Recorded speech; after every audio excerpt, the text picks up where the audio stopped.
Iran की तरफ से मुबैना तौर पर अमेरिका के अपाचे हेलीकॉप्टर मार गिराए जाने के बाद अमेरिकी फौज की तरफ से मंगल और चारशंबे की दरमियानी शब ईरान के मुख्तलिफ इलाकों में जबरदस्त फिजाई हमले किए गए हैं।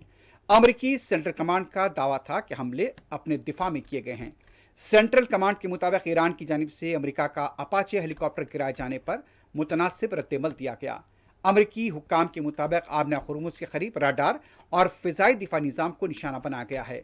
जरा के मुताबिक किशम और आबना खुर्मुज में 6 धमाके सुने गए। ये हमले किशम, सिरिक, जसक और कोह मुबारक पर किए गए।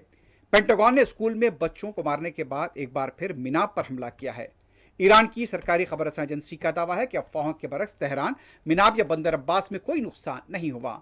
जनूबी ईरान पर अमरीकी हमले रुके हैं, जबकि सिरक में पानी के 2 ज़खायर पर अमरीकी हमले से इलाके को पानी की फरहमी बंद हो गई है।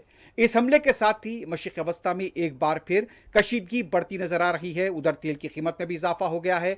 अब आबना हुर्मुज को लेकर कई सवाल खड़े हो रहे हैं कि क्या आबना हुर्मुज से आमदरब बरकरार रहेगी या इस हमले के बाद उस पर असर पड़ेगा।